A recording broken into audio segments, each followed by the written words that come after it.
Hello friends, स्वागत है हमारे यूट्यूब चैनल GSRN एक्सपर्ट में। तो फ्रेंड्स, आज हम CDP के नेक्स्ट अबाउट 30 क्वेश्चन डिस्कस करेंगे। तो फ्रेंड्स, जो कि आपके आने वाले यूपी टेट एग्ज़ाम यानी 2023 के लिए बेनिफिशियल साबित होंगे। तो फ्रेंड्स, समय को न वेस्ट करते हुए शुरू करते हैं। और यदि आप लाइक करना चाहें तो करें, सब्सक्राइब करना चाहें तो करें, बाउंडेशन नहीं है। तो शुरू करते हैं। क्वेश्चन नंबर 1, विकासात्मक मनोविज्ञान में जीवन का अध्ययन किया जाता है गर्भकाल में, जन्म से जीवन पर्यंत, किशोरावस्था में। करेक्ट आंसर क्या होगा? तो फ्रेंड्स, विकासात्मक मनोविज्ञान एक वैज्ञानिक अध्ययन है जो मनुष्य के जीवन में हो रहे परिवर्तन के बारे में बताता है। विकासात्मक मनोविज्ञान के 3 लक्ष्य होते हैं, यानी 3 लक्ष्य हैं। कौन कौन से? विकास का वर्णन करना, समझना और अनुक्रम करना। यानी मनुष्य जीवन चरणबद्ध तरीके से आगे की तरफ बढ़ता है। पहला क्या होता है? पहली शैशवावस्था और बाल्यावस्था, और तीसरा है किशोरावस्था, और इसके बाद प्रौढ़ावस्था। तो विकासात्मक मनोविज्ञान का अर्थ व्यक्ति के विकास के साथ ही उसके व्यवहार का अध्ययन है। तो इसका करेक्ट आंसर क्या हो जाएगा? तो इसका करेक्ट आंसर होगा ऑप्शन बी, जन्म से। नेक्स्ट क्वेश्चन, क्वेश्चन नंबर 2 है, मस्तिष्काधोमुखी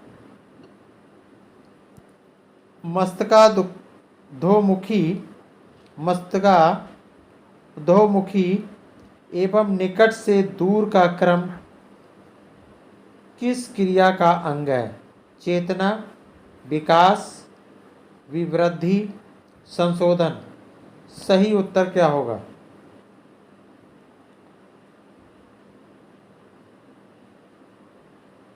मस्तिष्काधोमुखी एवं निकटता से दूर का क्रम संशोधन क्रिया का अंग है, और इस क्रिया में संशोधन द्वारा समस्या को हल किया जाता है।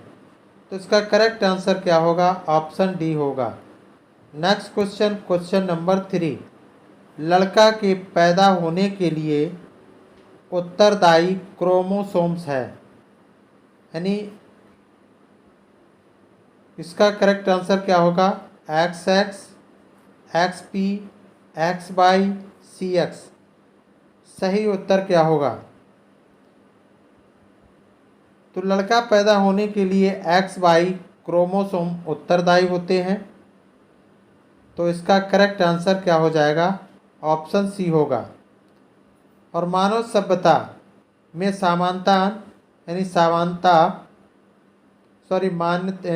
मानव में सामान्यतः 23 जोड़े होते हैं। 23 जोड़े होते हैं। और कितने गुणसूत्र पाए जाते हैं? 23 गुणित 46 गुणसूत्र पाए जाते हैं, जिनमें से 22 जोड़े, यानी टोटल 22 × 2 यानी 44 गुणसूत्र महिलाओं और पुरुषों में समान होते हैं। लेकिन 23वां जोड़ा अर्थात 45 और 46 दोनों में भिन्न होता है। यह महिलाओं में XX तथा पुरुषों में XY होता है। इस गुणसूत्र के कारण मानव में लिंग का निर्धारण होता है। तो इसका करेक्ट आंसर क्या हो जाएगा? ऑप्शन सी।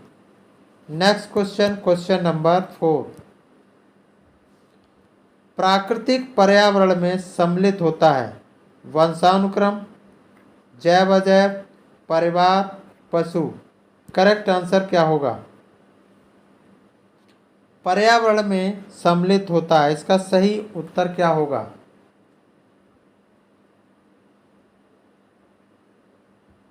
तो इसका सही उत्तर होगा जैव अजैव। प्राकृतिक पर्यावरण में सम्मिलित होता है जैव अजैव। ऑप्शन बी करेक्ट होगा। यानी पर्यावरण का क्या अर्थ है? परिधन आवरण। क्या है? परिधन आवरण। पर्यावरण, परिधन आवरण यानी पर्यावरण है। अतः ये सभी तत्व यानी वे सभी तत्व जिनमें हम चारों तरफ से घिरे हैं, यानी जिनसे हम चारों तरफ से घिरे हैं, वे पर्यावरण के अंतर्गत आते हैं। इन तत्वों में जैव एवं अजैव दोनों सम्मिलित होते हैं। अतः प्राकृतिक पर्यावरण में जैव अजैव दोनों सम्मिलित रहते हैं। तो इसका करेक्ट आंसर होगा option B. Next question, question number 5। निम्न में से कौन सा सीखने के नियम में सम्मिलित नहीं है? अभ्यास, तत्परता, खेल, प्रभाव। करेक्ट आंसर क्या होगा? तो खेल सीखने के नियम से संबंधित नहीं है। खेल जो है सीखने के नियम से संबंधित नहीं है। तो इसका करेक्ट आंसर ऑप्शन सी होगा। यानी थॉर्नडाइक ने इस संबंध में बृहद बृहद अध्ययन किया और निष्कर्ष निकाला कि अधिगम सीखने के 3 नियमों का और निष्कर्षता उन्होंने अधिगम यानी सीखने के 3 नियमों का प्रतिपादन किया, जिसमें था अभ्यास का नियम, तत्परता का नियम और प्रभाव का नियम। यानी अभ्यास, प्रभाव, तत्परता का नियम। तो फ्रेंड्स इसका करेक्ट आंसर क्या हो जाएगा? ऑप्शन सी, ये सम्मिलित नहीं है। Next question, question number 6। शैशवावस्था मानव विकास की प्रमुख अवस्था है। प्रथम, द्वितीय, तृतीय, चतुर्थ। करेक्ट आंसर क्या होगा?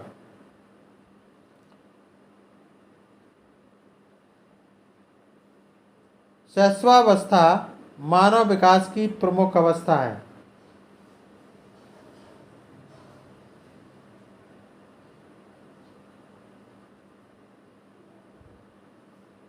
करेक्ट आंसर क्या होगा? तो ये प्रथम, मानव विकास की प्रमुख, यानी इसका करेक्ट आंसर होगा प्रथम। करेक्ट आंसर क्या हो जाएगा? प्रथम। ऑप्शन ए करेक्ट होगा। मानव विकास की प्रमुख चरणबद्ध अवस्थाएं कौन कौन सी होती हैं? प्रथम अवस्था, और प्रथम अवस्था में क्या? शैशवावस्था, शैशवावस्था, शैशवावस्था। और दूसरा है, द्वितीय है बाल्यावस्था, बाल्यावस्था। और तृतीय है किशोरावस्था, किशोरावस्था। और चतुर्थ प्रौढ़ावस्था। तो इसका करेक्ट आंसर क्या हो जाएगा? ऑप्शन ए होगा। Next question, question number 7। Question number 7 है, बालक के व्यक्तित्व की नींव किस अवस्था में पड़ती है?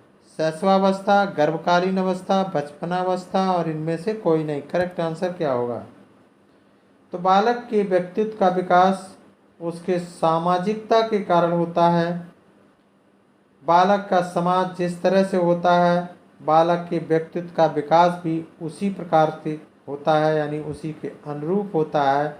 बाल्यावस्था में ही बालक का संपूर्ण सामाजिक विकास होता है और इसलिए बालक के व्यक्तित्व की नींव बाल्यावस्था यानी बचपन अवस्था में ही पड़ती है। तो इसका करेक्ट आंसर क्या हो जाएगा? तो इसका करेक्ट आंसर होगा ऑप्शन सी, बचपनावस्था यानी बाल्यावस्था। इसको बाल्यावस्था,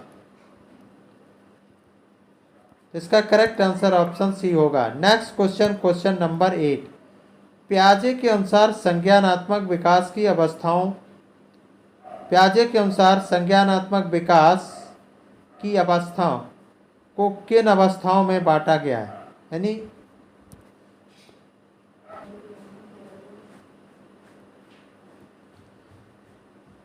यानी पियाजे के अनुसार संज्ञानात्मक विकास की अवस्थाओं संज्ञानात्मक विकास की अवस्थाओं को बांटा गया है। यानी संज्ञानात्मक विकास की अवस्थाओं में बांटा गया है। तो कितनी अवस्थाओं में बांटा गया है? 4 भागों में, 3 भागों में, 2 भागों में, 5 भागों में। तो इसका करेक्ट आंसर क्या होगा? तो पियाजे के अनुसार संज्ञानात्मक विकास की अवस्थाओं को बांटा गया है। तो कितनी अवस्थाओं में बांटा गया है? तो 4 अवस्थाओं में बांटा गया है। कितनी अवस्थाओं में? 4 अवस्थाओं में। कौन कौन सी? तो पहली अवस्था है संवेदनशीलता बुद्धि विकास की अवस्था। यानी संवेदनशीलता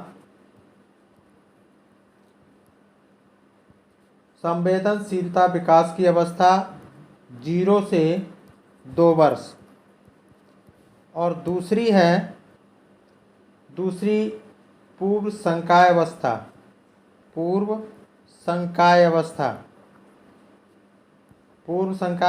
2 से 7 वर्ष। अगला है, तीसरी है मूर्त संकाय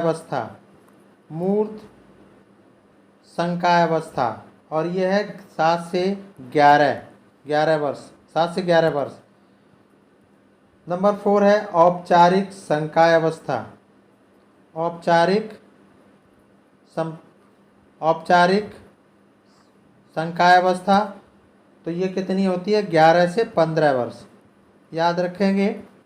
तो इसका करेक्ट आंसर क्या हो जाएगा? ऑप्शन ए होगा। Next question number 9। अनुकरण की प्रक्रिया में सर्वप्रथम शिशु अनुकरण करता है व्यंजन वर्णों का, स्वर वर्णों का, स्वर व व्यंजन वर्णों का, शब्दों का। सही उत्तर क्या होगा? यानी शिशु को अक्षर ज्ञान नहीं होता है, वह उसी बात का अनुकरण करने की कोशिश करता है जिसे वह सुनता है। तो इसलिए शिशु सर्वप्रथम शब्दों का अनुकरण करता है। हम कह सकते हैं कि शिशु सर्वप्रथम शब्दों का अनुकरण करता है। तो इसका ऑप्शन डी करेक्ट होगा। Next question number 10। मास्टर ग्रंथ के नाम से जाना जाता है गल ग्रंथि को, उपगल ग्रंथि को, उपवृक्क ग्रंथि को, पीयूष ग्रंथि को। सही उत्तर क्या होगा?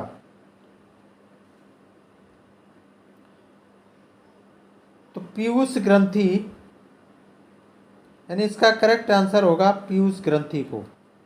यानी पीयूष ग्रंथि को मास्टर ग्रंथि के नाम से भी जाना जाता है। यानी पीयूष ग्रंथि को मास्टर ग्रंथि के नाम से जाना जाता है। यह एक अंतःस्रावी ग्रंथि है। इसका आकार लगभग मटर के दाने के जितना होता है। यह मस्तिष्क के तल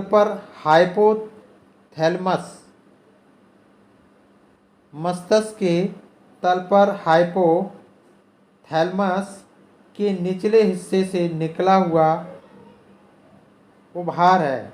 यानी यह उभरा हुआ होता है और यह एक छोटे अस्थि गुहा में दृढ़तानिका रज्जु से ढका हुआ होता है और इसमें पीयूष ग्रंथ रहती है। इसी ग्रंथ से व्यक्ति की संपूर्ण शारीरिक एवं व्यवहारिक क्रिया नियंत्रित रहती है। तो इसका करेक्ट आंसर क्या हो जाएगा? तो करेक्ट आंसर होगा पीयूष ग्रंथि। ऑप्शन डी करेक्ट होगा। Next question number 11। बालक की प्रथम पाठशाला है परिवार, समाज, गांव, विद्यालय। ये अक्सर पूछा जाता है।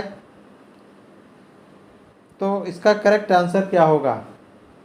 यानी बालक की प्रथम पाठशाला उसका परिवार और प्रथम शिक्षक उसकी माता होती है। परिवार में ही सर्वप्रथम बालक अपनी मौलिक आवश्यकताओं एवं अपने रिश्तों को जानना प्रारंभ करता है। तो इसका करेक्ट आंसर क्या हो जाएगा? तो इसका करेक्ट आंसर होगा परिवार। ऑप्शन ए करेक्ट होगा। Next question number 12। बालक का सामाजिक विकास प्रभावित होता है सामाजिक, आर्थिक स्तर से, विद्यालय से, परिवार से, इनमें से सभी से।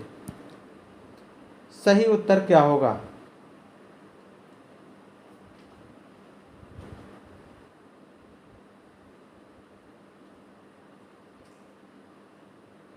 यानी बालक का सामाजिक विकास सामाजिक आर्थिक स्तर से भी प्रभावित होता है, विद्यालय से, परिवार से, अर्थात इसका सही उत्तर होगा ऑप्शन डी, यानी इनमें से सभी से। यानी जो सभी से प्रभावित, यानी जो सामाजिक विकास है, बालक के सामाजिक विकास को ये सभी प्रभावित करते हैं, यानी इन सबसे प्रभावित होता है। बालक पहले परिवार का सदस्य होता है, फिर वह विद्यालय जाता है, फिर वह सीखता है, वहाँ वह सीखता है, और सामाजिक आर्थिक स्तर से भी, यानी स्तर भी बालक के सामाजिकरण में महत्वपूर्ण भूमिका निभाते हैं। तो इसका करेक्ट आंसर ऑप्शन डी होगा। Next question, question number 13।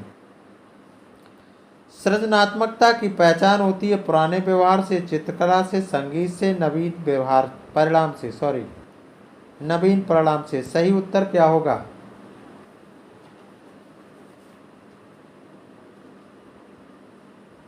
सृजनात्मकता की पहचान, यानी सृजनात्मकता शब्द सृजन शब्द से बना है। किससे बनता है? सृजन शब्द से। सृजन शब्द से बना है सृजनात्मकता। और इसका अर्थ क्या होता है? नई वस्तु एवं सिद्धांतों की खोज। क्या होता है? नई वस्तु एवं सिद्धांतों की खोज। इस प्रकार नवीन परिणामों से ही सृजनात्मकता की पहचान होती है। तो इसका करेक्ट आंसर क्या होगा?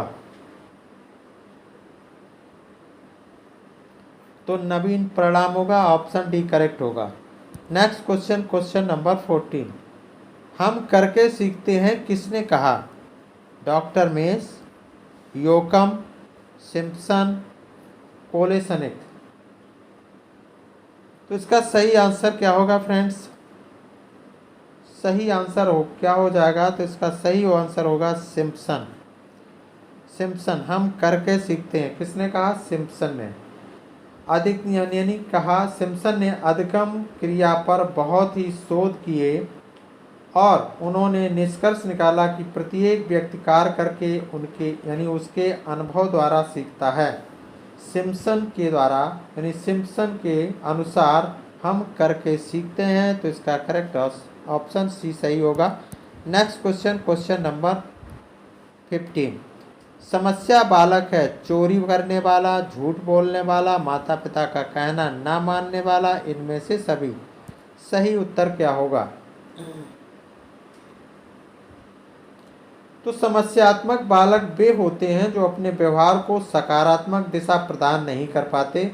वह गलत दिशा में चले जाते हैं और उनके व्यवहार में अनेक बुराइयां आ जाती हैं, जैसे चोरी करना, झूठ बोलना, माता पिता का कहना न मानना, गृह कार्य समय से पूर्ण न करना, विद्यालय से भाग जाना,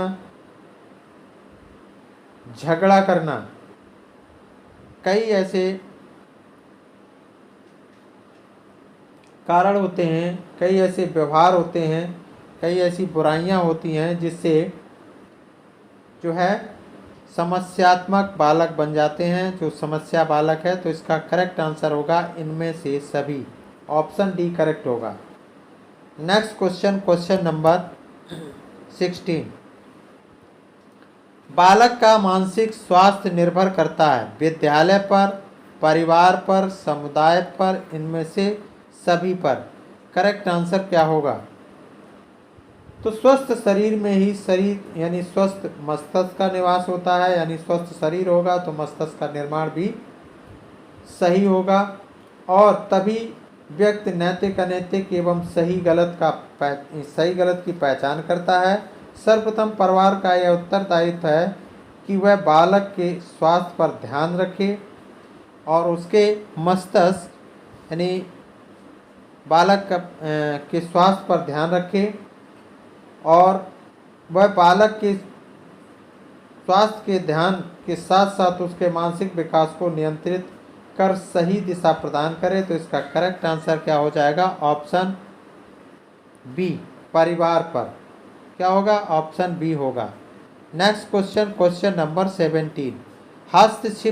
हस्तशिल्प शिक्षा दी जानी चाहिए सामान्य बालक को, पिछड़े बालक को, मंदबुद्धि बालक को, प्रखर बुद्धि बालक को। सही उत्तर क्या होगा? सही उत्तर क्या होगा? तो हस्तशिल्प शिल्प की शिक्षा पिछड़े बालकों को देना चाहिए, क्योंकि पिछड़े बालक आर्थिक रूप से कमजोर होते हैं और हस्तशिल्प की शिक्षा ग्रहण कर अपने व्यवहारिक कौशल का प्रयोग कर आर्थिक विपन्नता को दूर कर सकते हैं। तो इसका करेक्ट आंसर क्या हो जाएगा? तो इसका करेक्ट आंसर होगा option B. Next question, question number 18। निरीक्षण विधि में किया जाता है अपना अध्ययन, अपने व्यवहार का अध्ययन, दूसरों के व्यवहारों का अध्ययन, व्यवहार विश्लेषण। सही उत्तर क्या होगा?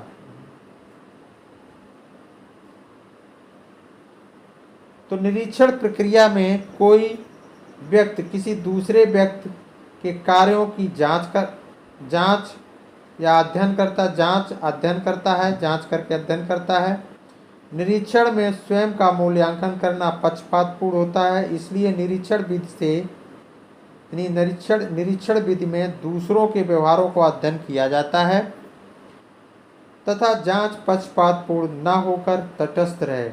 तो इसका करेक्ट आंसर क्या होगा? ऑप्शन सी हो जाएगा। क्या होगा? ऑप्शन सी, दूसरों के व्यवहारों का अध्ययन। ऑप्शन सी करेक्ट आंसर होगा। क्वेश्चन नंबर 19 देखते हैं। Question number 19।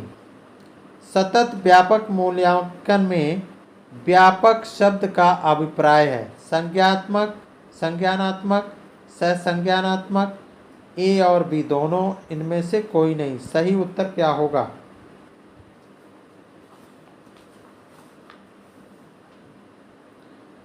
व्यापक शब्द में संपूर्ण तथ्यों का समावेश होता है। व्यापक शब्द में संपूर्ण तथ्यों का समावेश होता है, जिसमें संज्ञानात्मक तत्व और उनके सहायक सहसंज्ञानात्मक तत्व दोनों आते हैं। तो इसका करेक्ट आंसर क्या हो जाएगा? तो इसका करेक्ट आंसर होगा ए और बी दोनों। ऑप्शन सी करेक्ट होगा। Next question, question number 20। Braille लिपि का प्रयोग निम्न में से किसके लिए किया जाता है? शारीरिक निःशक्त, दृष्टिबाधित, वाचन बाधित, इनमें से कोई नहीं। ये भी क्वेश्चन अक्सर पूछा जाता है। करेक्ट आंसर क्या होगा? तो फ्रेंड्स, ब्रेल लिपि का निर्माण के बारे में जान लेते हैं। ब्रेल लिपि का निर्माण दृष्टिबाधित विद्यार्थियों या व्यक्तियों को पढ़ने के लिए एक नई तकनीकी है और जिसका निर्माण 1821 यानी 1821 यानी 1821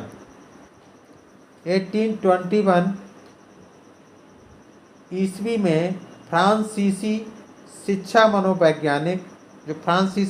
मनोवैज्ञानिक थे, उनका नाम था लुई ब्रेल, यानी लुई ब्रेल के द्वारा किया गया और इन्हीं के नाम पर इनके द्वारा बनाई गई ब्रेल लिपि कहलाती है, यानी लिपि ब्रेल लिपि कहलाती है। तो इसका करेक्ट आंसर क्या हो जाएगा? तो इसका करेक्ट आंसर होगा दृष्टिबाधित। ऑप्शन बी करेक्ट होगा। Next question, question number 21। बुद्धि पर वंशानुक्रम का प्रभाव होता है, किसने कहा है? Gesell, Galton, Terman, doctor Mathur. Correct answer क्या होगा? तो टर्मन के अनुसार बुद्धि पर वंशानुक्रम का प्रभाव पड़ता है। तो इसका करेक्ट आंसर क्या होगा? Option C Terman. Next question, question number 22। मनुष्य का व्यवहार मुख्यतः किससे प्रेरित होता है? कौशल, अभिक्षमता, अभिवृत्ति, बुद्धि। करेक्ट आंसर क्या होगा? तो फ्रेंड्स, इसका करेक्ट आंसर क्या हो जाएगा? तो इसका करेक्ट आंसर होगा बुद्धि। ऑप्शन डी, यानी मनुष्य का व्यवहार मुख्यतः बुद्धि से प्रेरित होता है और वह बुद्धि के द्वारा ही अपने व्यवहार को दूसरों के साथ समायोजित करता है। तो इसका करेक्ट आंसर क्या होगा? ऑप्शन डी, बुद्धि। Next question, question number 23। व्यक्ति से संवाद करने की प्रक्रिया क्या कहलाती है? संप्रेषण, ग्राह्यता, प्रदाता, संचारकर्ता। सही उत्तर क्या होगा? तो फ्रेंड्स, यदि आपको वीडियो पसंद हो तो वीडियो को लाइक करें और चैनल को सब्सक्राइब करें। फ्रेंड्स, इस पर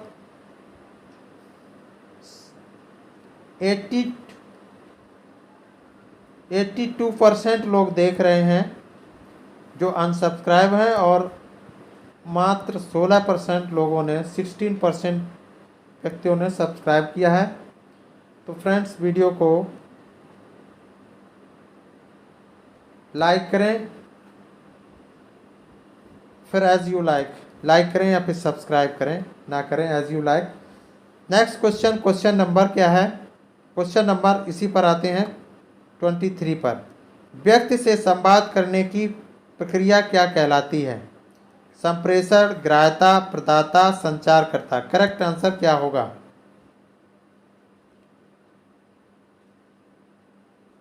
तो व्यक्ति संवाद करने की प्रक्रिया संप्रेषण कहलाती है।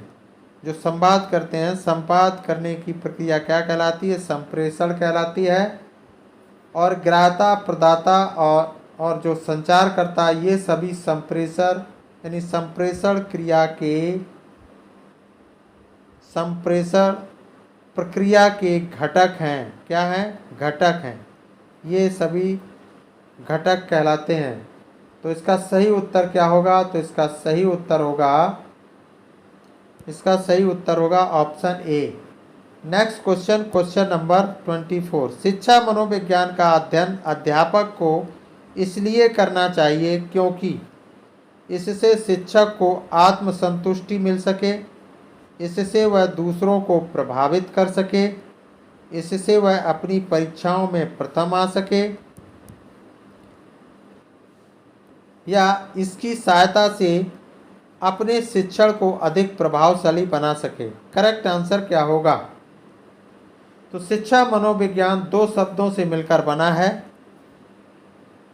शिक्षा एवं मनोविज्ञान। जहाँ शिक्षा का संबंध अध्यापन से है, यानी शिक्षा का संबंध अध्यापन से है, और वहीं मनोविज्ञान का संबंध व्यवहार से है।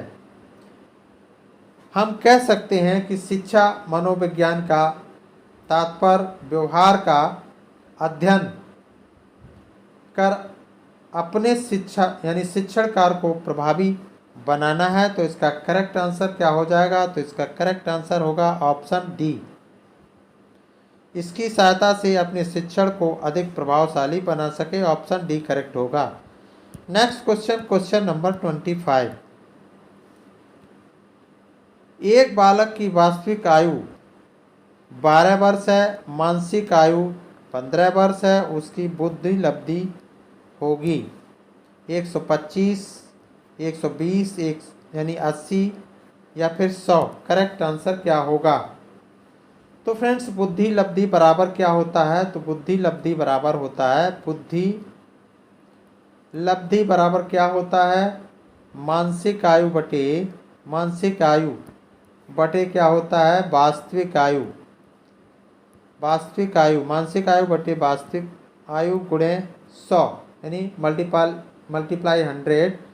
तो यहाँ पर क्या हो जाएगा? तो इसका सीधा हम रख देंगे 15, यानी 15/12 मल्टीप्लाई 100।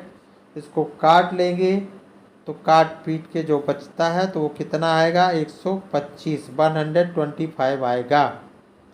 तो इसका करेक्ट आंसर क्या हो जाएगा? इसका करेक्ट आंसर क्या हो जाएगा? चलो काट पीट भी लेते हैं। यहाँ से काटेंगे 4 3 जा 12 और 4 25 जा 100, यानी 25 चौको 100, और यहाँ 3 बार कट गया, यहाँ 3 बन जा 3 और 3 5 जा 15, यानी 25 पंचे 125 आएगा यहाँ पर। तो आई होप आपको समझ में आया होगा। Next question, question number 26। पाठ्यक्रम होना चाहिए छात्र केंद्रित, विद्यालय केंद्रित, शिक्षक केंद्रित, इनमें से कोई नहीं। करेक्ट आंसर क्या होगा? प्रकृतवादी रूसो के अनुसार शिक्षा तभी सफल हो सकती है जब वह छात्र केंद्रित हो, अतः पाठ्यक्रम भी छात्र केंद्रित होना अनिवार्य है। तो इसका करेक्ट आंसर क्या हो जाएगा? छात्र केंद्रित। ऑप्शन ए करेक्ट होगा। Next question, question number 27। प्राथमिक शिक्षा में मदद करता है बच्चे का सामाजिकरण, बच्चे का लोकतंत्रीकरण, पाठ्यक्रम की समझ, इनमें से सभी। करेक्ट आंसर क्या होगा? सही उत्तर क्या होगा? तो बच्चे का लोकतंत्रीकरण होना प्राथमिक शिक्षा का मुख्य घटक है। इसमें बच्चे स्वतंत्र होकर अपने कार्य एवं व्यवहार को संचालित करते हैं। तो इसका करेक्ट आंसर क्या हो जाएगा? तो करेक्ट आंसर होगा बच्चे का लोकतंत्रीकरण। ऑप्शन बी करेक्ट होगा। Next question, question number 28। छात्रों को प्रेरित करने की सही विधि है दंड, फटकारना, प्रशंसा, मारना पीटना। करेक्ट आंसर क्या होगा? तो फ्रेंड्स ये दंड क्या है? निगेटिव है, फटकारना भी निगेटिव है, मारना पीटना भी निगेटिव है। यानी छात्र को प्रेरित करने की प्रमुख यानी प्रेरित करना चाहिए। तो इसका करेक्ट आंसर क्या होगा? प्रशंसा। करेक्ट आंसर क्या हो जाएगा? तो यहाँ पर करेक्ट आंसर होगा प्रशंसा। प्रशंसा के द्वारा अर्थात उसके प्रेरित करके हम उसे प्रेरित करना ही सही विधि है। ऑप्शन यानी प्रशंसा करके उसकी प्रशंसा करके हम उसे प्रेरित कर सकते हैं। और जिससे जो है तो छात्र को प्रेरित करने की सही विधि क्या है? प्रशंसा करना, पुरस्कार प्रदान करना। तो ये जो है इसकी प्रेरित करने की सही विधि है। तो इसका करेक्ट आंसर ऑप्शन सी होगा। Next question, question number 29। शिशु के प्रति सहानुभूति एवं प्यार दुलार से किस संवेग की उत्पत्ति होती है? क्रोध, भय, अनुराग, आक्रामकता। यानी आक्रामकता। सही उत्तर क्या होगा? तो शिशु के प्रति सहानुभूति एवं प्यार दुलार वात्सल्य कहलाता है। क्या कहलाता है? वात्सल्य। वात्सल्य कहलाता है। प्यार दुलार क्या कहलाता है? वात्सल्य। जिसमें बालक के साथ लगाव होता है, इसे ही दूसरे शब्दों में अनुराग कहते हैं। क्या कहते हैं? अनुराग कहते हैं। ऑप्शन सी करेक्ट होगा। Next question, question number 30। सामान्य बुद्धि बालक प्रायः किस अवस्था में बोलना सीख जाते हैं? सामान्य बुद्धि बालक प्रायः किस अवस्था में बोलना सीख जाते हैं? 11 माह, 16 माह, 34 माह, 51 माह। सही उत्तर क्या होगा?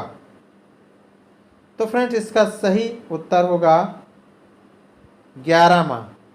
सामान्य बुद्धि बालक प्रायः 11 माह की अवस्था में बोलना सीख जाते हैं। तो इसका करेक्ट आंसर क्या हो जाएगा? करेक्ट आंसर होगा ऑप्शन ए। तो फ्रेंड्स आई होप आपको वीडियो पसंद होगी। तो वीडियो को लाइक करें और चैनल को सब्सक्राइब करें। फ्रेंड्स 82% अनसब्सक्राइब हैं और 16 यानी 16% लोगों ने सब्सक्राइब किया है। तो friends thanks for watching. Video को वॉच करने के लिए आपको बहुत बहुत धन्यवाद। फिर मिलते हैं नेक्स्ट वीडियो में नेक्स्ट प्रैक्टिस सेट के साथ। तब तक के लिए नमस्कार।